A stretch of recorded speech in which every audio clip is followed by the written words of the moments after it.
Riverside Federal Prison, greeted Daniel with a sense of otherworldliness. The whole arrival process seemed surreal to him, as if it were happening not to him, but to someone else, whose life he was watching from the outside. The gray concrete, the clanking of metal doors, the orders of the escorts, sounding like through a layer of absorbent cotton. The clearance procedure seemed endless. Photographs look straight ahead. Don't smile fingerprints. Press harder medical examinations. Cough bend. Stretch. Strip, the guard ordered with an impassive face. As Daniel was led into a special inspection room. Completely take everything off. Daniel slowly took off his clothes, trying to preserve the remnants of his dignity. But it wasn't here dignity. There was only a body to be checked for forbidden items. Infections, tattoos. Bend over and spread your buttocks. The same impassive voice. The same lack of interest in his feelings. A humiliating body search, after which Daniel felt defiled. Ashore with disinfectant that made his skin itchy and red. The issue of uniforms too big. Smelling of chlorine and other people's sweat. It was all happening in a fog, like part of a nightmare you can't wake up from.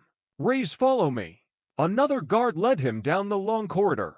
After processing, their footsteps echoed off the bare walls. Every turn, every grate brought Daniel closer to the new reality, where 7 years of his life were to be spent, minus 1 year to 1,555 days. He tried to comprehend the number, but it seemed unreal, impossible. They passed through several checkpoints, stopping each time for identification. The other prisoners looked at Daniel with curiosity and appraisal. Newcomer. Fresh blood, some called out to him, but the guard ordered him not to stop. Cell to 138, the guard stopped in front of a door. At the end of C block, your neighbor Martinez, an old-timer, will show you what's what.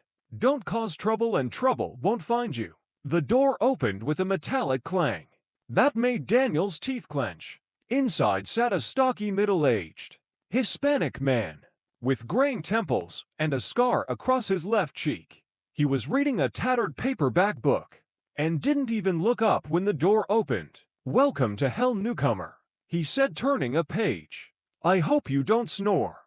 The door slammed shut behind Daniel's back with a deafening clang that seemed to sever the last link to his former life. He stood clutching the items he'd been given.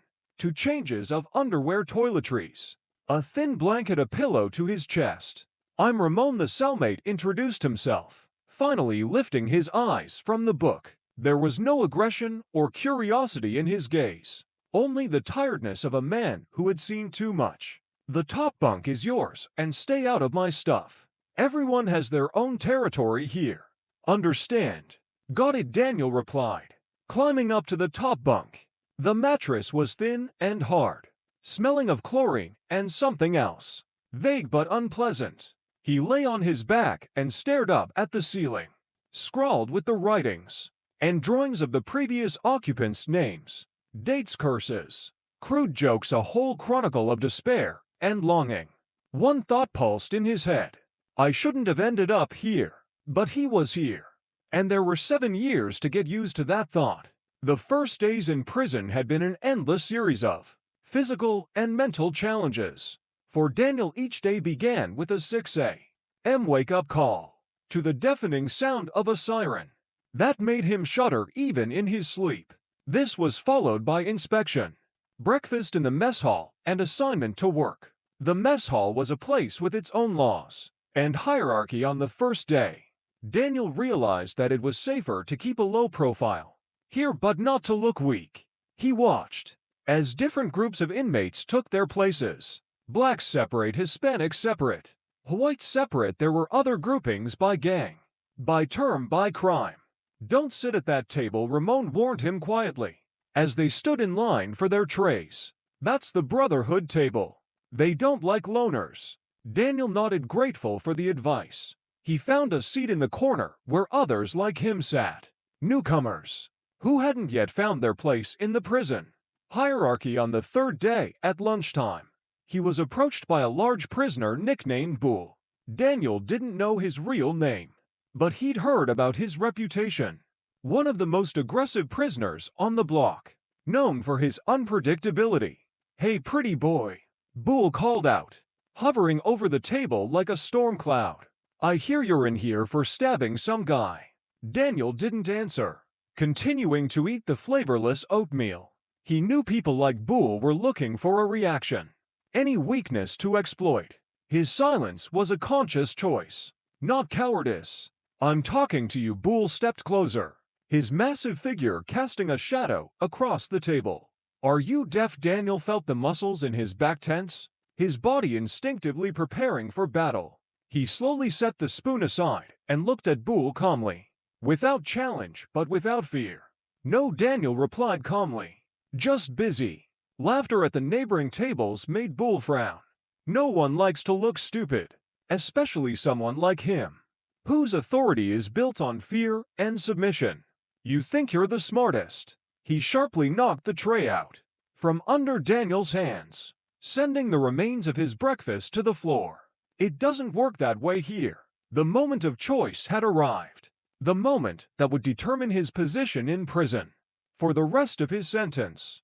Daniel stood up slowly. He wasn't big, but years of construction work had made him wiry and strong. The key was not to show fear. "I'm not looking for trouble," he said quietly but firmly.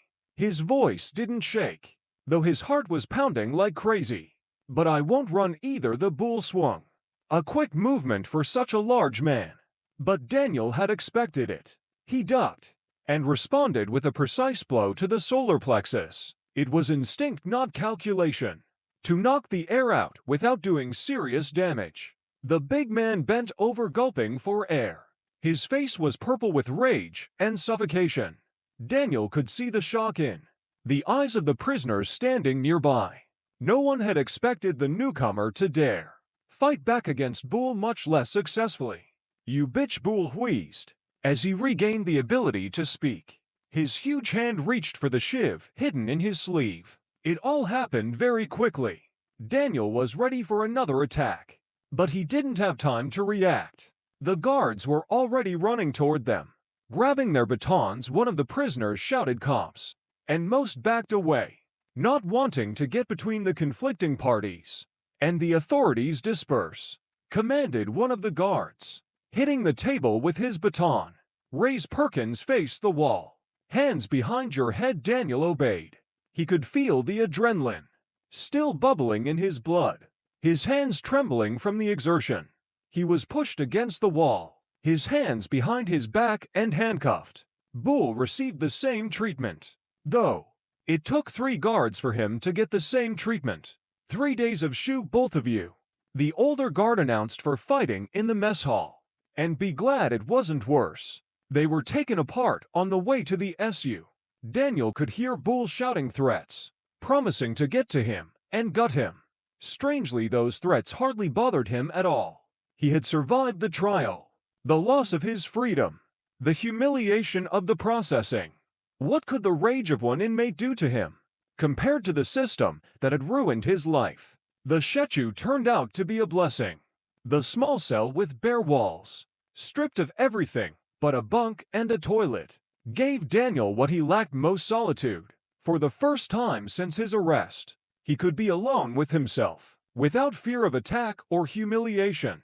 Daniel lay on the hard bunk, listening to the ringing silence, broken only by the distant hum of ventilation and the occasional screams from the other cells. This isolation gave him a chance to finally comprehend everything that had happened. He thought about that fateful evening, about the girl in the blue dress, about the man who had died by his hand. The images flashed before his eyes again and again, vivid, painfully detailed. How easily the bottle had shattered, how easily the sharp edges of the glass had split the flesh, how quickly the life had left the man. It frightened Daniel, not the act itself, but how easy it had been to kill. One movement, a split second, and a life is cut short, and with it, all the lives around him changed. Daniel felt no guilt for the act itself. He was protecting a child from a rapist. It was the right thing to do. It was necessary, but he regretted losing control, letting his anger take over. Maybe there was another way out. Maybe he could have stopped this man. Without killing him, these questions tormented him, keeping him awake 7 years. He repeated over and over, looking up at the gray ceiling. -1 years for a moment of anger. 7 years for trying to do what he thought was right. How much of his life would prison take? What will he be when he gets out? In the holding cell, Daniel cried for the first time since his arrest. Not for himself, for that scared little girl, who would probably never be able to forget that night.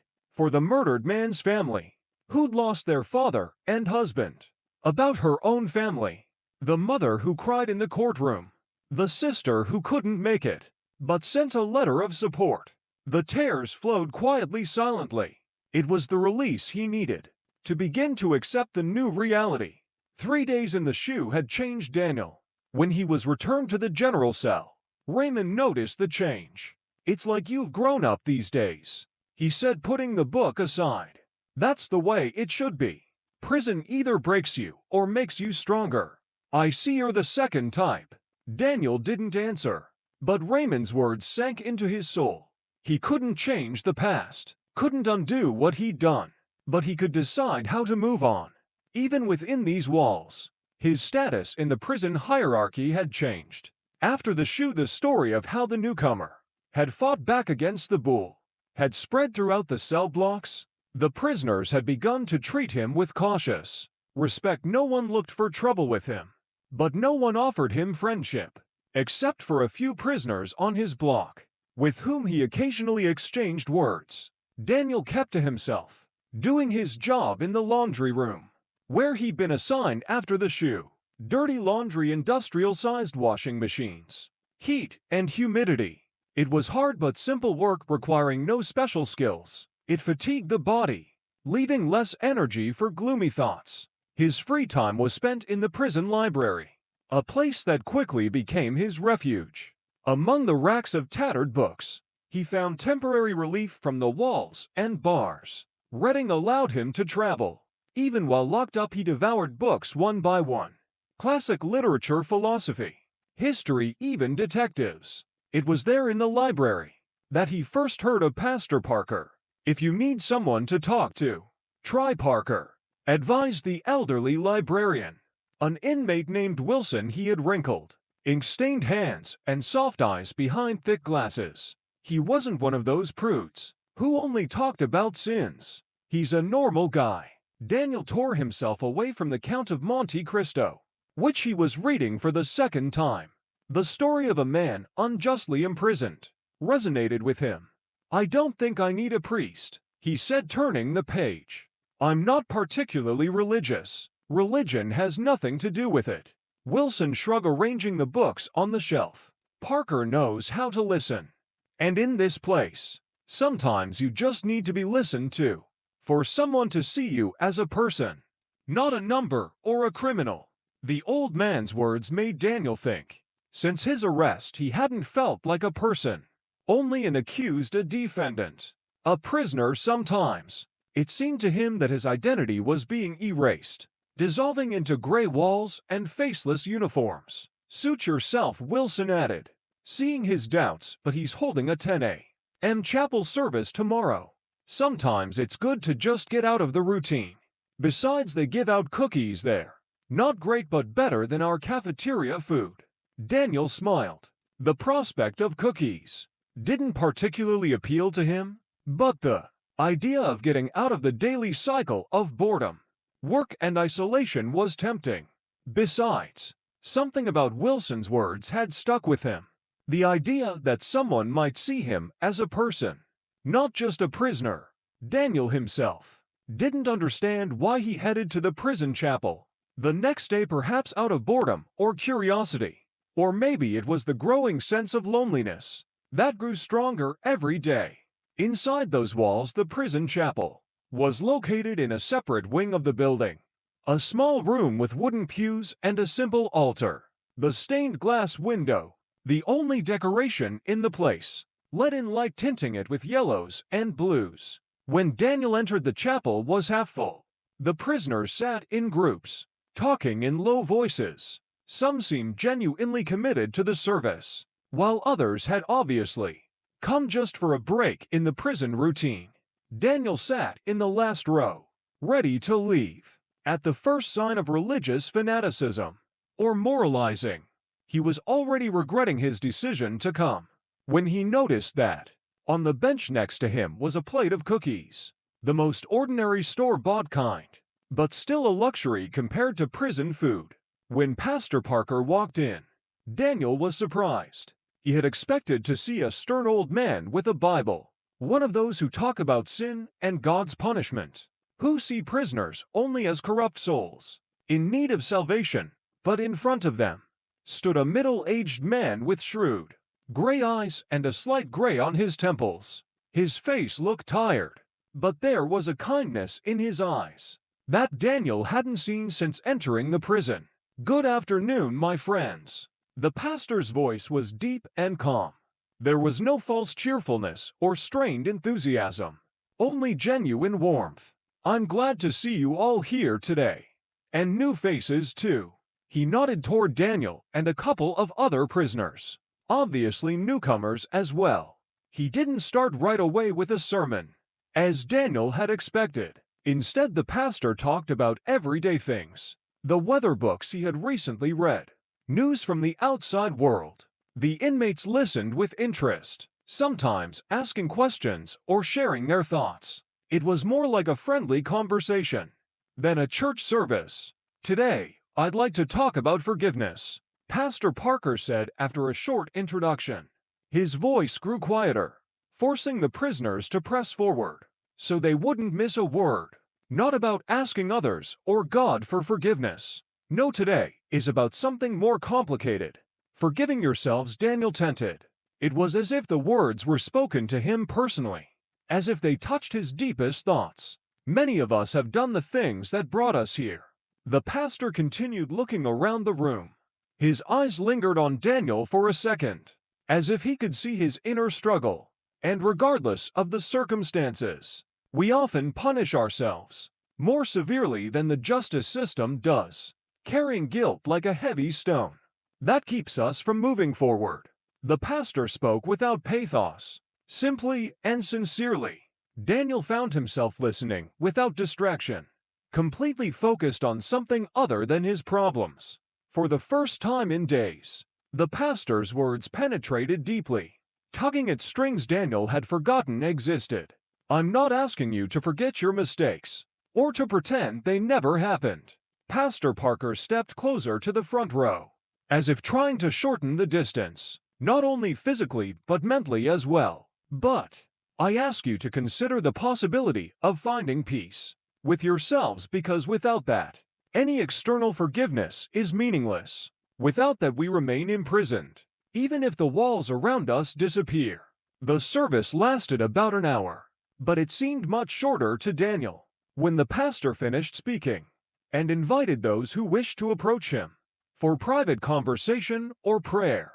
Most of the prisoners began to disperse. Some lingered to have a few words with the pastor or to grab an extra cookie. But Daniel was in no hurry to leave. He sat looking at the simple crucifix on the wall, trying to sort out his feelings. The pastor's words about forgiving himself had touched something deep inside, something he had tried to ignore or suppress. He didn't notice the pastor approaching him when the chapel was almost empty. "You seem to be new to us," Pastor Parker said with a slight smile. "I haven't seen you here before." Daniel looked up close. He saw that the pastor's face wasn't just tired. There was pain in his eyes, well hidden but visible, to someone who had been through a lot himself. "Yes, recently arrived," Daniel answered with restraint. "A couple weeks ago." "Michael Parker." The pastor held out his hand. Daniel raised. He shook it, noting the firm handshake, not like most priests he'd met, soft and a little squeamish. Parker's handshake was that of a man accustomed to physical labor. "How do you like our little service, Mr. Reyes?" There was genuine interest in the pastor's eyes, without a shadow of the judgment or condescension Daniel was used to seeing in the eyes of those who learned of his crime. "Unusual," Daniel answered honestly. "I was expecting more hellfire and condemnation, more talk of sin and punishment." The pastor laughed openly and easily. Not at all the way they laughed in prison. His laughter was neither aggressive nor defensive, just an expression of sincerity. I'm afraid I've disappointed you. I only have hellfire on my schedule on Thursdays. He winked. And Tuesdays are a day of humility and meekness. You have to categorize your sins by the day of the week, or it all gets mixed up. Daniel smiled involuntarily. It was his first real smile since his arrest. The pastor's humor was unexpected, but refreshing in this bleak place. The ability to joke seemed almost an act of resistance. If you ever want to talk, the pastor said. Already more serious, my door is always open literally. I have an office next to the chapel, and I'm there almost every day. Come by any time. It doesn't have to be for prayer or confession. Just to talk. Thank you, Daniel replied. And for the first time in a long time, the thank you wasn't just a formality. He was actually grateful for the offer, for this glimmer of humanity in an inhumane place. You're welcome, the pastor smiled again.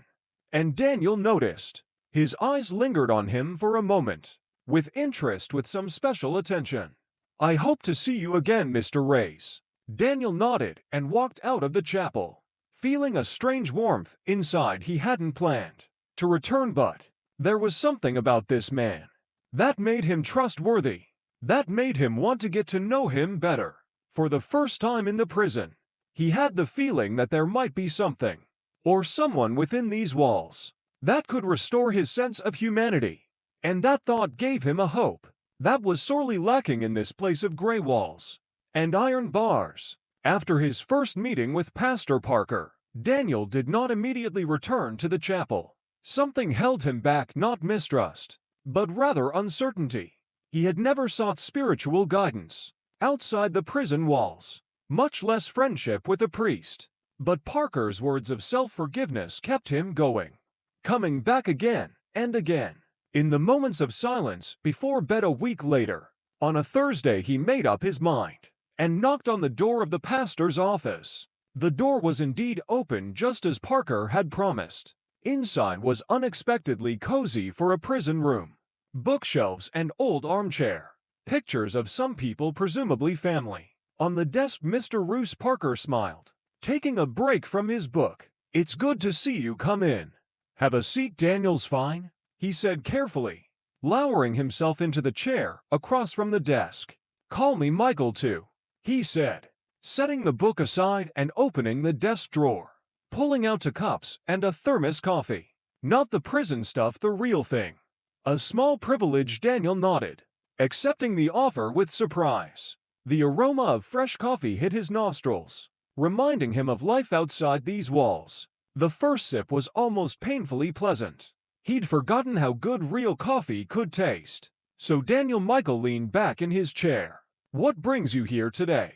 Your words of forgiveness, Daniel answered honestly. He stopped talking, not knowing how to continue. Do you want to talk about what brought you here? The pastor asked gently. No, I mean yes.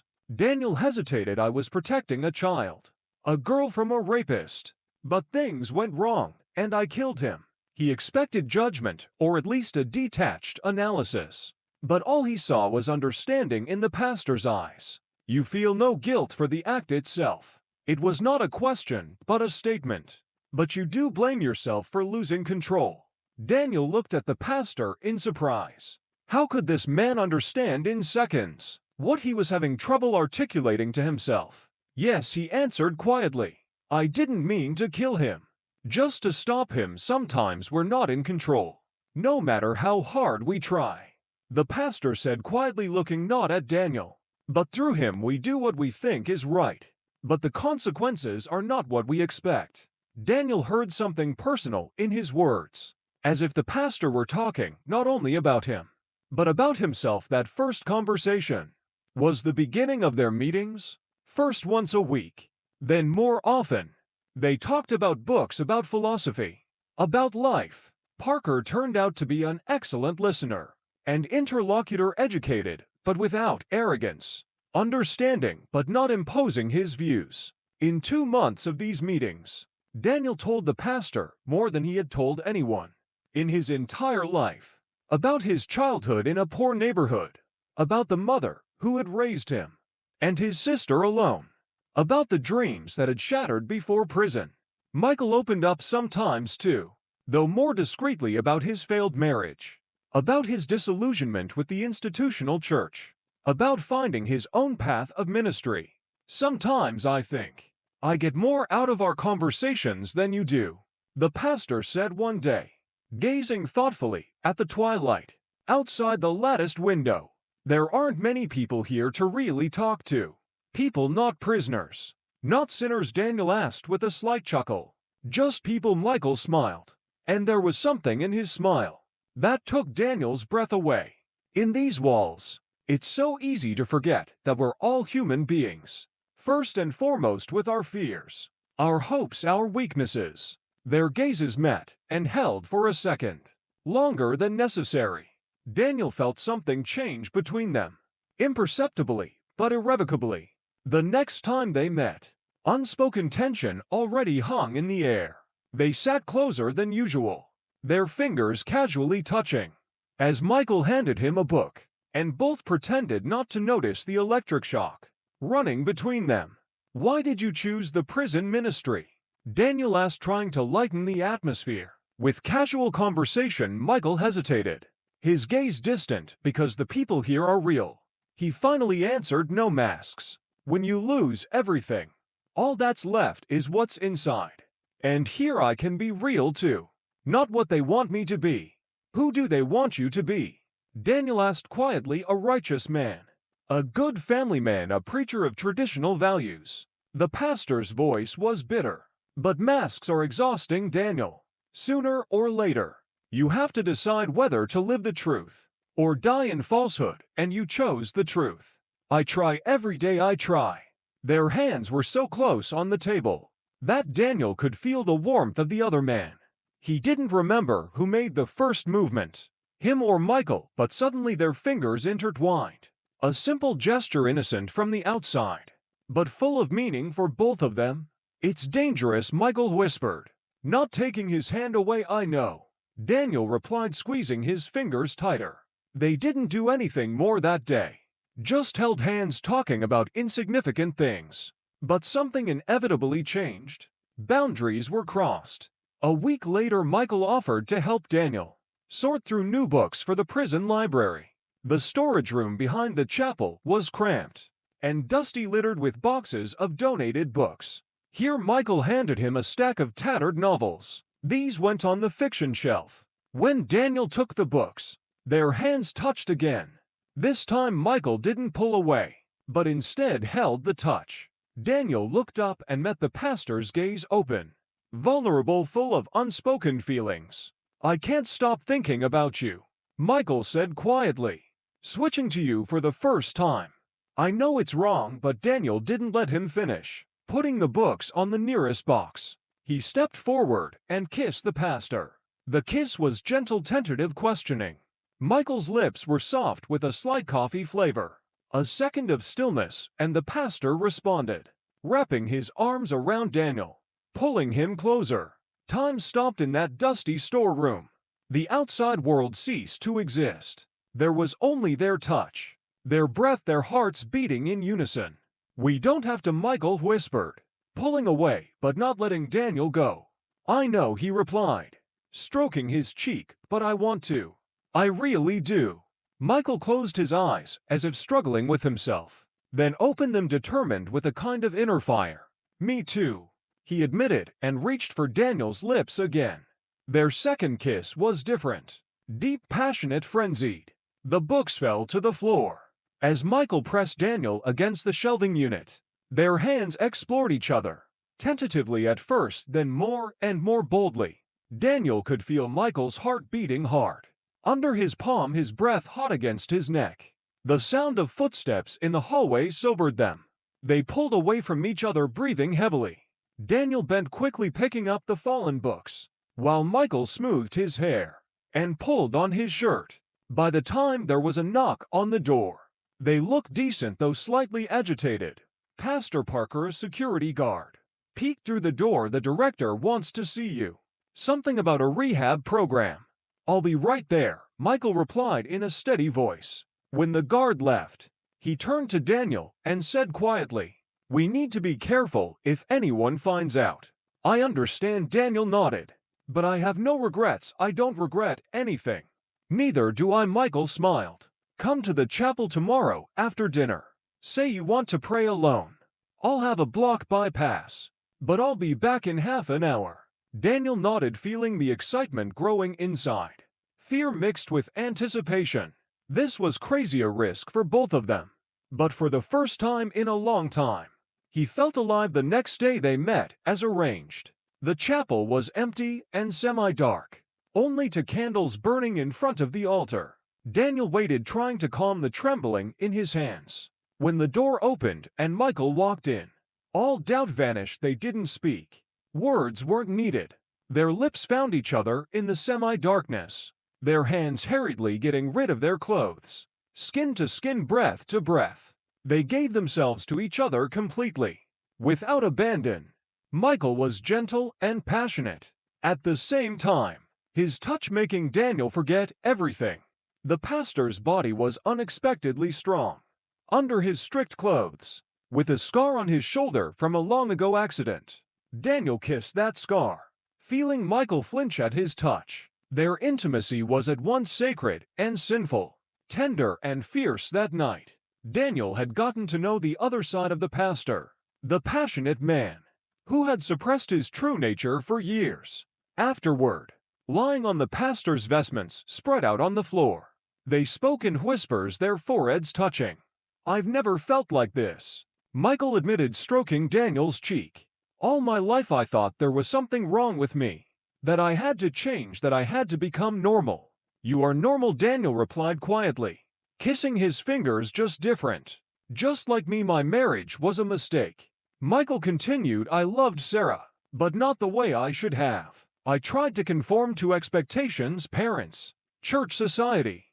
I thought things would work out in time, that it was just a trial. And then I realized that I was deceiving not only myself, but her as well, that it wasn't fair to either of us. We divorced 5 years ago. She found happiness with someone else.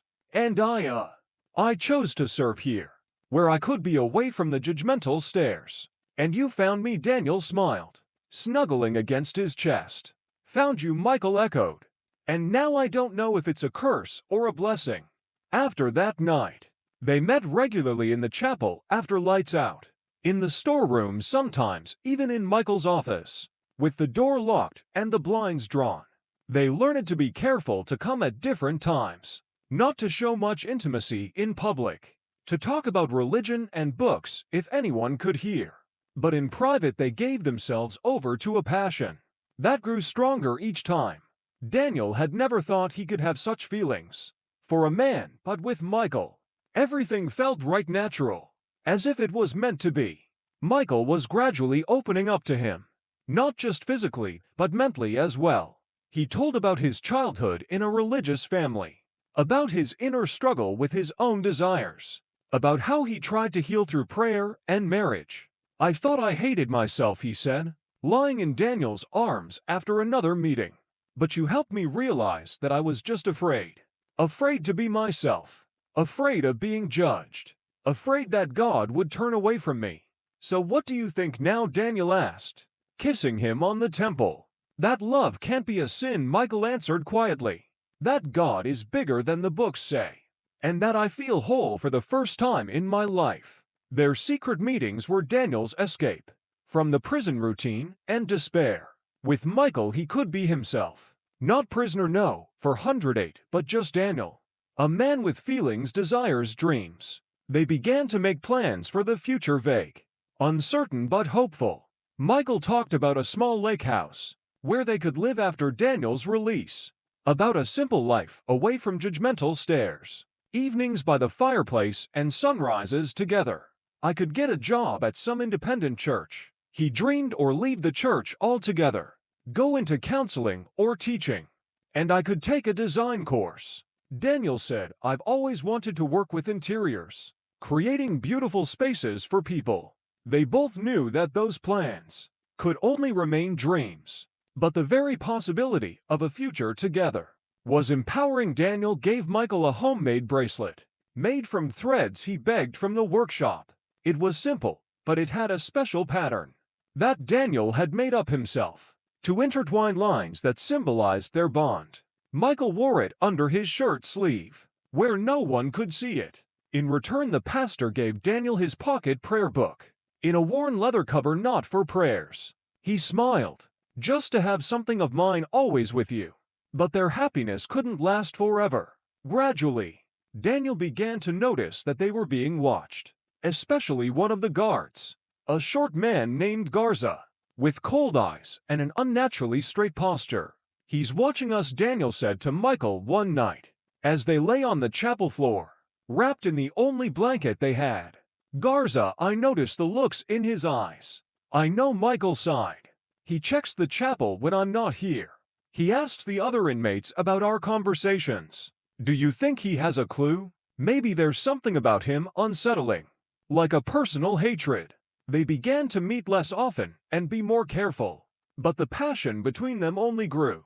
With the forced separations, each meeting became more intense, each touch more precious. 2 weeks later, they almost got caught. They were together in the pantry, having lost track of time in each other's arms, when the door suddenly opened.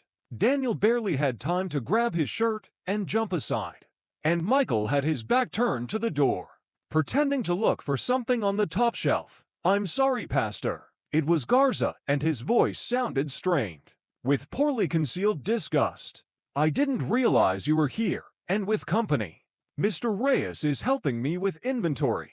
Michael replied calmly, not turning around. "Anything urgent?" "No, sir." Garza looked around the storeroom slowly, his gaze lingering on the scattered items and Daniel's disheveled hair. Something dark, almost painful, flashed in his eyes, just checking the rooms. When the door closed, they looked at each other anxiously. "Did you see the look in his eyes?" Daniel whispered. "He looked like he wanted to kill us." Michael finished quietly. "There was something personal about it, Daniel. It wasn't just judgmental." "What do you mean?" "I don't know." Michael began hurriedly buttoning his shirt. "But I've heard stories about people like that. People who hate things in others that they can't accept in themselves." Daniel nodded understandingly. He'd met people like that before. People who were particularly cruel to those who reflected their own repressed fears and desires. Garza had stopped Daniel in the hallway one day, on his way back from chapel, spending a lot of time with the pastor Reyes. He said with a nasty grin, "So into religion. He's been helping me work through some things." Daniel said quietly, "I'm sure he is." Garza's eyes narrowed, and he could see the fury in them. "People like you always find a way to twist everything, even religion." "I don't know what you mean." Daniel met his gaze firmly, not averting his eyes. Garza took a step closer, his voice quieter, but with steel in it. "My father taught me what to do with men like you. Taught me very clear." Daniel saw something in his eyes that made him shudder. Inwardly, a dark mixture of hatred, disgust, and something else that looked like pain. For a moment it seemed to him that those eyes were a reflection of his own feelings, distorted by a crooked mirror. "Careful, Reyes," Garza added, backing away. "It's easy for accidents to happen within these walls." "Accidents?" Daniel told Michael about the conversation, and he turned pale. "This isn't just animosity," he said, rubbing his neck nervously. "It's bigotry, dangerous bigotry. I'm afraid he might do something irreparable." "What are we going to do?" Daniel asked, feeling fear and anxiety clench his heart. "Maybe I should talk to the principal," Michael said thoughtfully. "Not about us, of course, but about Garza's behavior, about his threats. It's unacceptable for a security guard." "No," Daniel shook his head. "It would only provoke him. People like him become more dangerous when they feel threatened. Then what? Just wait for him to do something scary. We have to be more careful." Daniel took Michael's hands in his. "Maybe stop seeing each other for a while. Let it subside." Michael nodded, but Daniel could see the doubt in his eyes.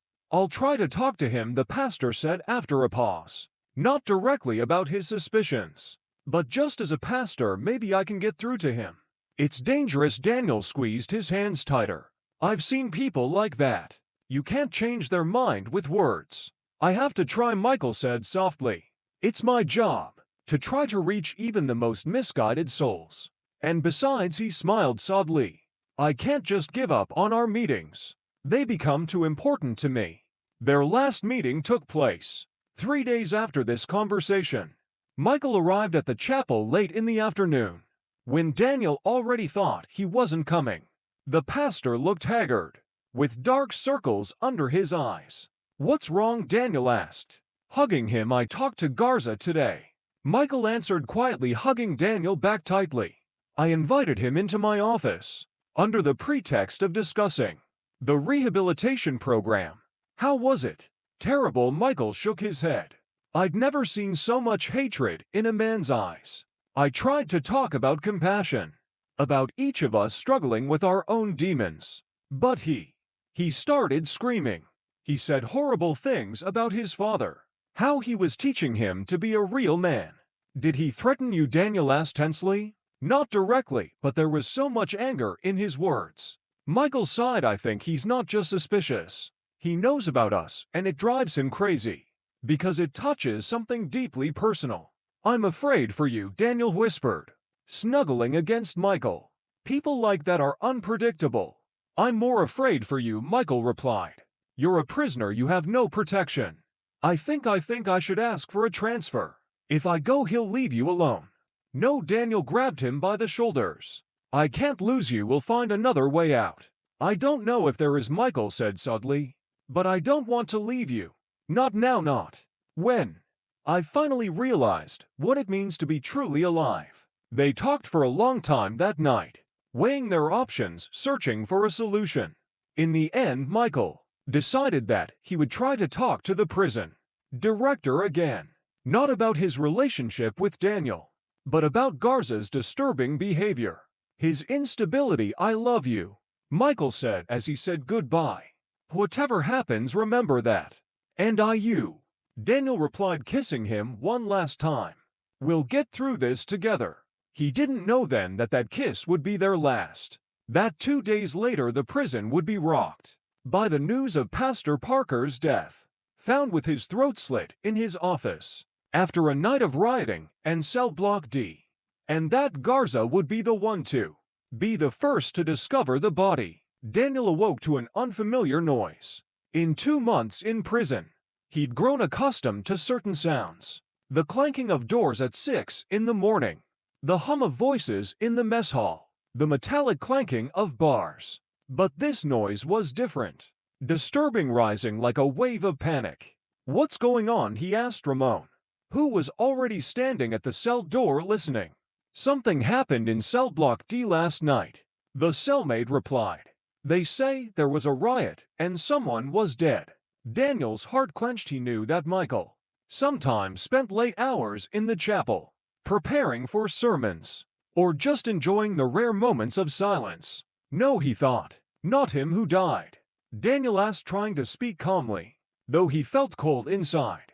I don't know exactly, Raymond shrugged, but there's a lot of security, and the police are here. The day hadn't started on schedule. They weren't allowed to eat breakfast. The food was brought directly to the cells. The guards were tense, avoided eye contact, gave one-word answers. It wasn't until lunchtime that a rumor spread that made Daniel feel the floor drop away from under his feet. It's the pastor, said a prisoner from the next cell. As they were let out into the courtyard, Parker was murdered. Found him in the restroom outside the chapel. Drowned in the toilet, you know. Someone held him down until he drowned. Daniel froze, unable to believe what he was hearing.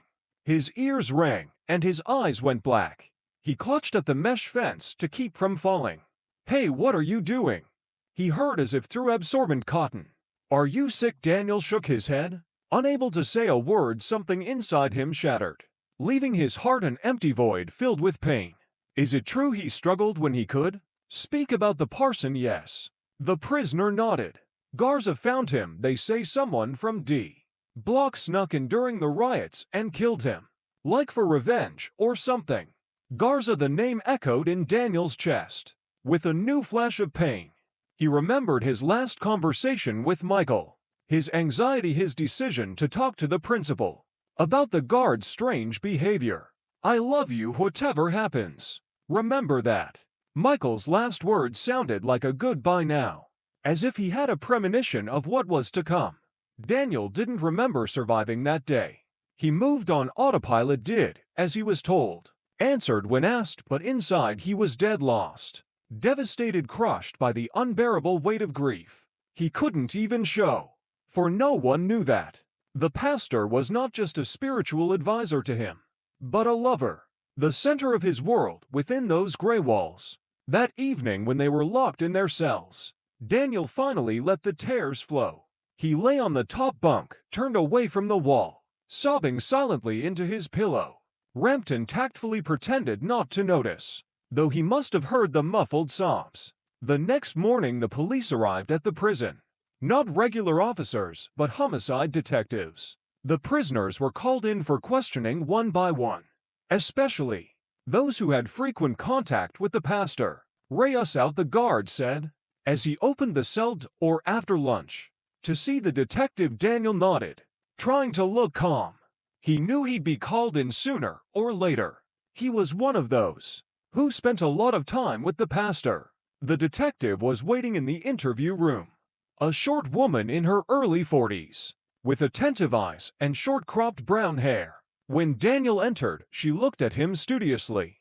"I'm Detective Lauren Clark," she introduced herself. "Have a seat, Mr. Reyes."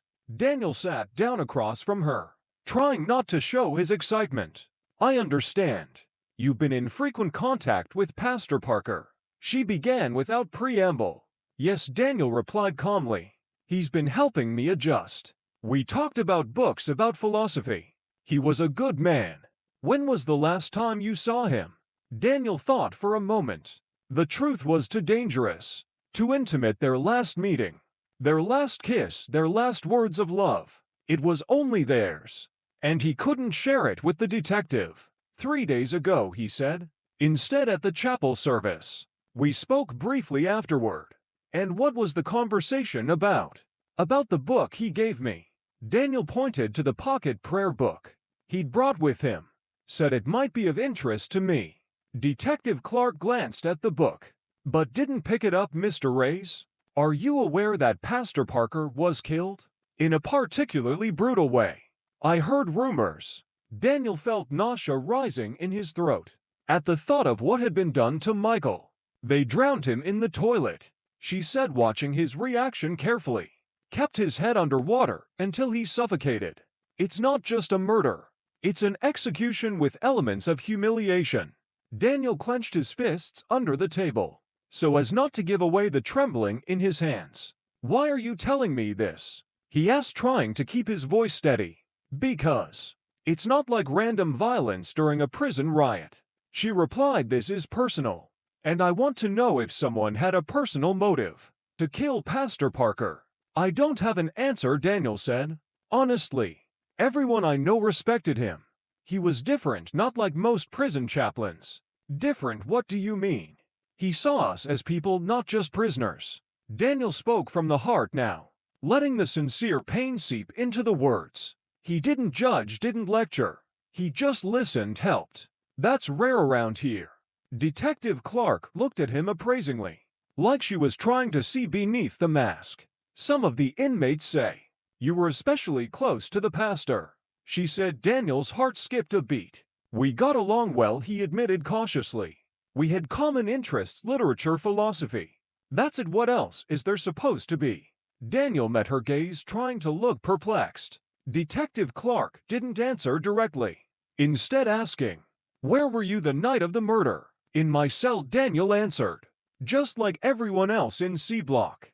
We didn't have a disturbance." "Can anyone confirm that?" "My cellmate Raymond Martinez, and the guards who made their rounds." She wrote down a name and nodded. "Did you notice anything unusual about the pastor's behavior lately? Has he been troubled, scared?" Daniel hesitated. It was a dangerous question. Michael was troubled indeed, because of Garza, because of his threats and hatred. But telling him about it meant getting closer to revealing their relationship. "He's been a little broody lately," Daniel finally said, deciding to share some of the truth. Like something was bothering him. But he wouldn't say what it was. Do you have any guesses? No? Daniel lied, hating himself for it. But he wasn't ready to point to Garza without proof yet. It would be too dangerous. Detective Clark studied him for a few more seconds, then nodded. Thank you for your time, Mr. Reyes. If you think of anything else that might be helpful, let me know. When Daniel returned to his cell, he was shivering. The interrogation had squeezed him emotionally. He felt devastated and guilty at the same time. Guilty for hiding the truth, for not protecting Michael's memory, for not pointing out his likely killer. But he knew that without proof, his words were worthless. More than that, they could jeopardize his own. If Garza found out he suspected him, what would happen? The same toilet bowl. In the days that followed, Daniel began his own investigation carefully. Discreetly he watched Garza, his behavior, his conversations with the other guards, his interactions with the prisoners. He noticed that Garza had become more twitchy.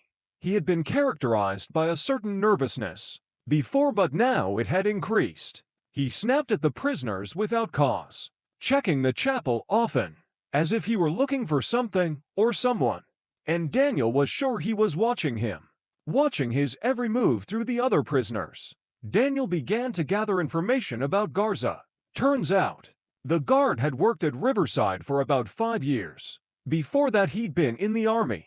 But he'd quit. Didn't know much about his personal life. Unsociable lives alone. Never talks about his family.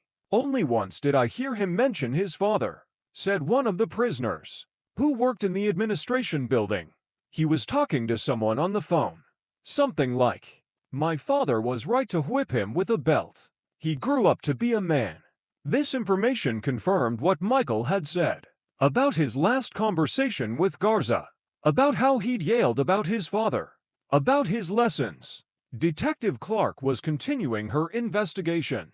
As well, Daniel saw her interviewing other inmates, staff studying surveillance tapes. Once he noticed her talking to Garza tensely, with some hidden challenge. The breakthrough came a week after the murder. Daniel was working in the laundry room, sorting laundry, when he overheard 2 inmates from housekeeping talking. They recently changed that toilet bowl thing, the one that colors the water. One said, only in the administration building on the 1st floor. Have they replaced it yet? It's still old everywhere else. And what does it color? Much? Asked the second. Very much blue as ink. Johnson cleaned my sleeve. When he cleaned it, I had to give him a new shirt, because this one wouldn't wash. Daniel froze, listening. The restroom near the chapel was in the administration building, on the 1st floor. If that was where this new chemistry was. He looked at the pile of uniforms that had just been brought in for washing. Among them were the guards' uniforms, long-sleeved gray shirts. After looking around and making sure no one was watching, Daniel started going through the clothes, looking for irregular stains. And he found some. There were blue stains on the cuffs and bottom of the sleeves of one of the shirts, barely visible, but different from normal dirt. He checked the tag on the collar. Garza V.I. Vincent Garza. It was evidence, perhaps not conclusive to a court of law, but enough to steer the investigation in the right direction. If Garza had indeed drowned Michael in the toilet, holding his head, his sleeves would inevitably come into contact with the chemical-stained water. Now Daniel had to find a way to get this information to the detective without giving himself away. The solution came unexpectedly. One of the prisoners, Eddie, worked as an assistant in the office where the interrogations were conducted. He could pass the note. I need a favor, Daniel told Ed the next day. A note for Detective Clark to pass along anonymously. Snitching. Ed squinted. I didn't expect you to. It's about the pastor, Daniel said quietly. He was a good man. Deserves justice. Ed looked at him for a long moment, then nodded. Give me the note. I won't say who it's from. Daniel wrote a short message. Check Garza's uniform for blue stains from toilet bowl chemicals. The restroom where the pastor was killed is using a new cleaner with blue dye. Only in the administration building. 1st floor, nowhere else. That same day, Detective Clark returned to the prison and requested a chemical analysis of all of the guards' recently laundered uniforms, as well as a records check on the prison's replacement cleaning products. 2 days later, word spread through the prison. Garza had been taken away in handcuffs. They found traces of the same chemical used in the restroom where the pastor was killed on his uniform, and surveillance cameras showed that he had been in the administration building the night of the murder, even though he was scheduled to be in another cell block. Daniel felt a strange desolation. Not joy, not contentment. Just a quiet, bitter certainty that this wasn't over. Michael wasn't coming back anyway, no matter what happened to his killer. That evening, he was called back to Detective Clark's office. "We've arrested Officer Garza," she said without preamble. "We found evidence linking him to Pastor Parker's murder. Chemicals on his uniform. Inconsistencies in his statements about his whereabouts the night of the murder." Daniel nodded silently, not knowing what to say. "But I think you already knew it was him," she continued, watching his reaction carefully. "And I think you know why he did it." "I don't know what you mean," Daniel replied cautiously. Mr. Ray's Detective Clark leaned closer. "I'm not judging you, and I'm not going to get you in trouble. I just want to understand what happened. Why Garza killed Pastor Parker." Daniel stared at her, trying to decide if he could trust her. He'd kept their secret for so long, so afraid of the consequences of revealing it. "There was a special relationship between you and the pastor, wasn't there?" she asked softly. "More than just friendship or spiritual guidance." Daniel closed his eyes, feeling the last vestiges of his defenses crumble. "Yes," he whispered. "We loved each other." Detective Clark nodded, as if she'd heard confirmation of her theory. "And Garza knew about it. He suspected it. Maybe he saw something." Michael, Pastor Parker, said that Garza was very aggressive when he talked to him, yelling about how his father taught him to hate people like us. "Like us gays," Daniel said the word with defiance, with pride. Michael thought Garza was struggling with it himself, that his hatred of us was a hatred of himself. Detective Clark nodded thoughtfully. "Garza confessed," she said, after a pause. "After we showed him the results of his uniform analysis and the camera footage. But you know what the weirdest thing is? He didn't express remorse. He said he did what he had to do, that his father would be proud of him." Daniel felt nausea coming up his throat. He described the murder in detail. Clark continued, though Daniel wasn't sure he wanted to hear it. How he'd stalked the pastor outside the chapel, how he'd dragged him into the bathroom, how he'd held his head in the toilet until he stopped resisting. Said men like him deserve to die in the dirt. Daniel clenched his fists, feeling rage and pain overwhelm him. It wasn't an impulse, the detective said. He'd been planning it, waited for the right moment. The prison riots gave him the perfect cover. "I should have protected him," Daniel whispered, feeling tears sting his eyes. "I should have realized sooner that Garza was capable of this." "You couldn't have known," Clark objected softly. "And you helped catch him, thanks to you. He'll answer for his crime." Daniel nodded, but there was no comfort in that. Michael was dead anyway, his life full of love and compassion, cut short in a filthy prison toilet, at the hand of a man blinded by hate. "What happens now?" he asked to me. "To our story officially. Pastor Parker was victimized by a guard who was inappropriately violent, out of personal animosity. Detective Clark said the details of your relationship will not be mentioned in the reports. It's not relevant to the investigation." "Thank you," Daniel said quietly. "Don't thank me," she shook her head. "I'm just doing my job, and part of that job is to protect the dignity of the victims." After the detective left, Daniel was taken back to his cell. He felt devastated, drained. Justice had been served. Garza had been arrested. The truth had been revealed. But that didn't make it any easier. The next evening, when the first wave of rumors and noise had subsided, Daniel asked permission to visit the chapel. The new guard who'd replaced Garza looked at him in surprise, but nodded.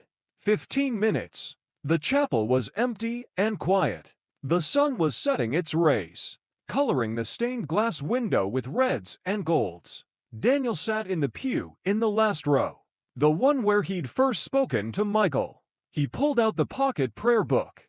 Michael had given him the worn leather cover, the pages yellowed with time. An ordinary book for others, a priceless treasure for him.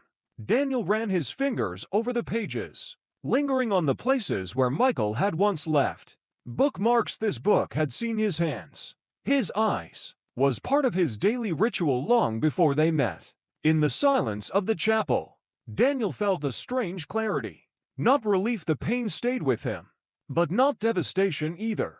The killer had been caught, justice had been served, but Michael is dead and nothing will change that. Strange now, sitting in the empty chapel, he felt Michael's presence, more strongly than in any other place in the prison. Maybe something of his spirit remained within these walls that had absorbed so much prayer and hope. His faith to love is to be vulnerable, Michael had said in one of their last meetings. Daniel only now realized the depth of those words. Vulnerable to pain, to loss, to memory. Light fell through the stained glass window, playing with the colors on the wooden benches. Soon it will be dark. A day is ending, and another will begin. Time does not stop, not even for grief. When the guard returned, Daniel was ready to leave. He carefully tucked the prayer book into an inside pocket. Ready? The guard asked. Yes. As he left the chapel, he didn't look back. There was no need. What mattered he took with him.